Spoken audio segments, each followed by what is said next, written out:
उनसे आप कहें, जिनको आपने चोर कह के निकाला था, जिनको आपने डाकू कह के निकाला था, उनसे आप कहें कि अब आप आके संभालें, हमसे नहीं संभाला जा रहा। इसराइल को तस्लीम करने का ऐलान करें तो एक ऐसा धरना दें कि इनकी ईंट से ईंट बजा के रख देंगे इंशाअल्लाह। औज़ुबिल्लाहि मिनश्शैतानिर्रजीम, बिस्मिल्लाहिर्रहमानिर्रहीम। इन्नल्लाह व मलाइकतहु युसल्लूना अलन नबी या अय्युहल्लज़ीना आमनू सल्लु अलैहि व सल्लिमू तस्लीमा। अल्लाहुम्मा सल्लि अला सय्यिदिना मौलाना मुहम्मदिन व अला आलि सय्यिदिना मौलाना मुहम्मद व अस्हाबि सय्यिदिना मौलाना मुहम्मदिन व बारिक व सल्लिम व सल्लि अलैहि। आज अल्हम्दुलिल्लाह जब हम गुफ्तगू कर रहे हैं तो इस वक्त बरतानिया के तमाम शहरों से बहुत सारे आशिकान रसूल लंदन में इकट्ठे होकर इंडियन एम्बेसी के बाहर, हाई कमिश्नर के बाहर एक अजीम शान मुजाहरा कर रहे हैं नामूस रिसालत के लिए। जो तौहीन की गई है इंडिया में, जो बदबख्त एक भौंकी है और एक उसके साथ भौंकने वाला भी था, दोनों ही थे। उन्होंने सरकार दो आलम सल्लल्लाहु अलैहि वसल्लम की बारगाह में जो बेअदबी और गुस्ताखी की है उसके ख़िलाफ़ आशिकान रसूल आज पूरी दुनिया में एहतजाज कर रहे हैं। गुज़श्ता रोज़ बहुत सारे मुल्कों में एहतजाज किया उन्होंने, और आज बरतानिया में जो उनका सरपरस्त है भारत का और ऐसे बेगैरतों और बेशर्मों और गुस्ताखों का, उसके शहर में, बड़े शहर में आज मुजाहरा करके अपने जज्बात का इजहार कर रहे हैं। मेरी उन सब के लिए दुआ है जितने भी आए हैं, बड़े छोटे, बच्चे, बुज़ुर्ग, उलमा ख़ास करके जिन्होंने उनकी क़यादत की है। अल्लाह उनको सब को जज़ाए खैर अता फ़रमाए और रसूल पाक सल्लल्लाहु अलैहि वसल्लम की सच्ची मोहब्बत और हज़ूर का इश्क नसीब फ़रमाए। यहाँ पाकिस्तान में बड़ी तेज़ी के साथ चीज़ें बदल रही हैं और ये इम्पोर्टेड हुकूमत जिस लिए लाई गई थी ये अपने अहदाफ बड़ी तेज़ी के साथ पूरे कर रही है।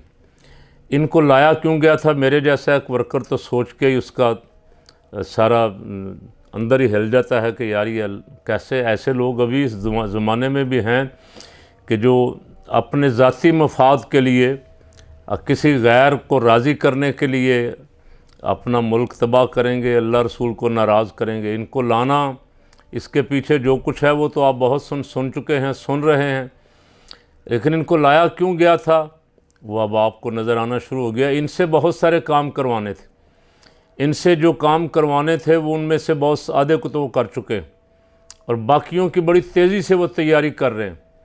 ऐसे ऐसे अफराद अहम पोस्टों पे लगा जाएंगे कि जिनको साफ़ करते करते फिर बड़ा वक्त लगेगा। ऐसे ऐसे काम कर जाएंगे जिनको दुरुस्त करते हुए बड़ा टाइम, पाकिस्तान का बड़ा नुकसान हो जाएगा उस वक्त तक। इनको लाने में IMF, अब जो मिफ्ता इस्माइल साहब फरमा रहे हैं ख़ुद कि हमने ये जो तनख्वाहें बढ़ाई हैं ये इजाज़त लेके IMF से, जो टैक्सेस लगाए हैं IMF से इजाज़त लेके, यानी अमलन ये पहले तो IMF के ख़िलाफ़ बोलते थे और कहते थे इमरान खान IMF के सामने लेट गया है, इसने स्टेट बैंक भी गिरवी रख दिया है, ये कर दिया है, वो कर दिया है। अब वो सारी बातें भूल चुके हैं और बड़ी बेशर्मी के साथ ख़ुद कह रहे हैं कि हम IMF को बता के, IMF से पूछ के, इजाज़त लेके ये सारा कुछ कर रहे हैं। इनको लाने के अहदाफ बड़े थे और अभी आहिस्ता आहिस्ता सामने आएंगे।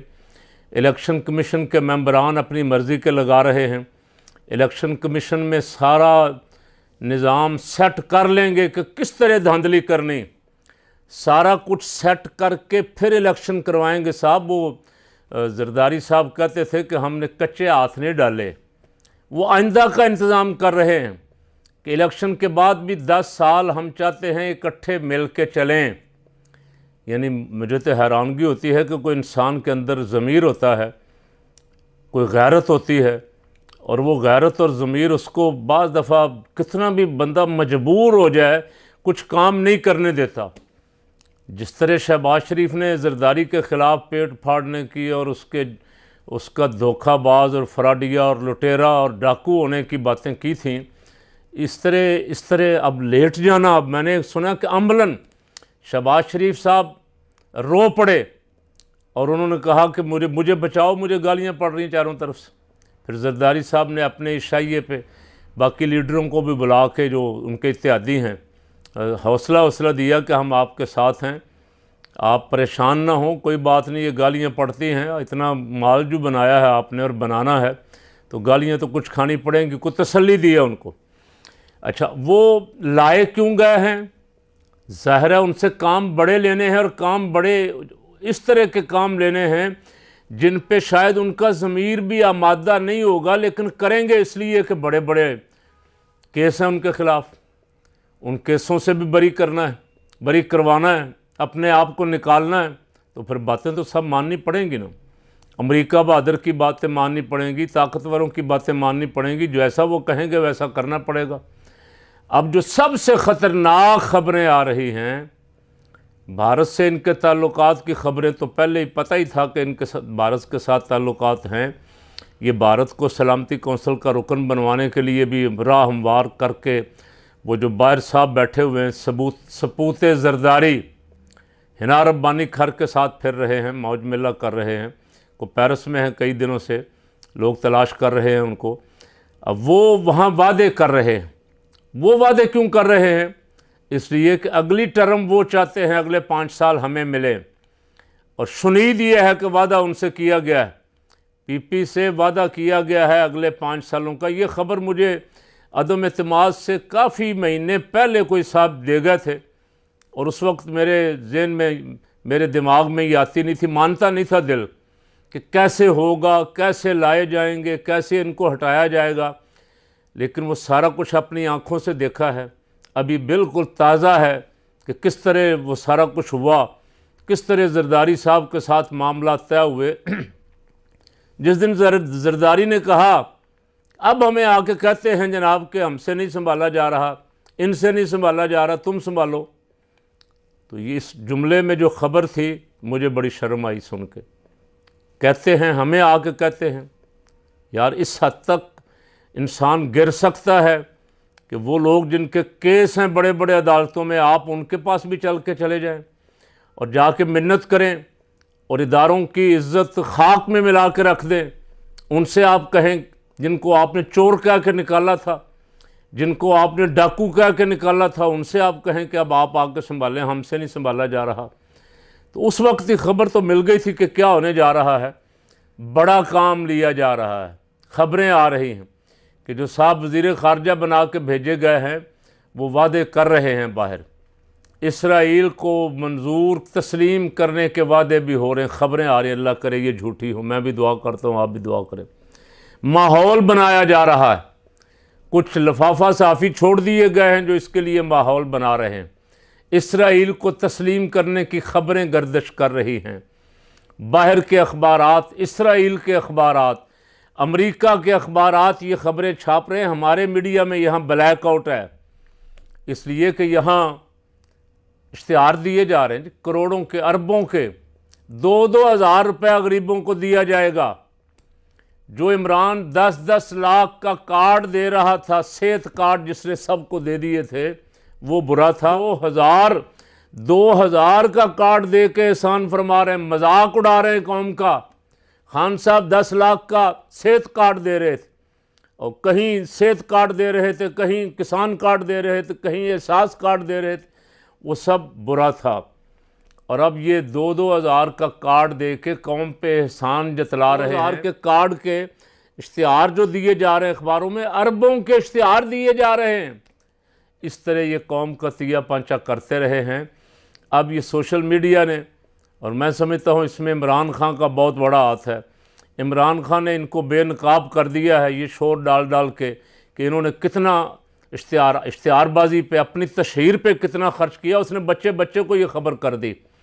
अब इनके इश्तिहार देख के बच्चा बच्चा इनको बद्दुआएं देता है कि कौम का पैसा बर्बाद कर रहे हो, उधर से कौम पे महंगाई के बम पे बम फेंके जा रहे हो, उधर से इश्तिहारों पे इश्तिहार दिए जा रहे हो, दौरों पे दौरे किए जा रहे हो। तो वो साहब जो बाहर फिर रहे हैं, जो स्पेशल मैन, स्पेशल आदमी एक भेजा गया है, अब चलो भी जाके बाहर मामला तय करो। वो इसराइल के साथ, इसराइल के मंजूर करने के, तस्लीम करने के मामलात कर रहा है। मैं तमाम दीनी जमातों को ख़बरदार कर रहा हूँ। अब मौलाना का भी इम्तिहान होगा फजल रहमान साहब का, किधर जाते हैं मौलाना? अब यहूदियों का एजेंट उसे कहते थे, अब यहूदियों से बाकायदा मुकम्मल मामलात तय हो रहे हैं। मौलाना चुप, मौलाना के चारों वज़ीर चुप, और ज़ुबानें गुंग हो गई। बाकी दीनी जमातों से कह रहा हूँ, मौलाना तो खैर बड़े आदमी हैं, उनके पास वजारतें हैं और सदारत पे नज़र है। जो मैंने ऐसे हजराए मजाक ही कह दिया था मौलाना नहीं मिलेगी, उन्होंने गुस्सा किया कि हमारा दोस्त होकर कह रहा है आपको सदारत नहीं मिलेगी। वो सदारत की तगोदो में जद्दोजहद फरमा रहे हैं, उनसे नहीं कहता। बाकी जमातें जो बाहर हैं, दीनी जमातें, उनसे कहता हूँ तैयारी कर लें।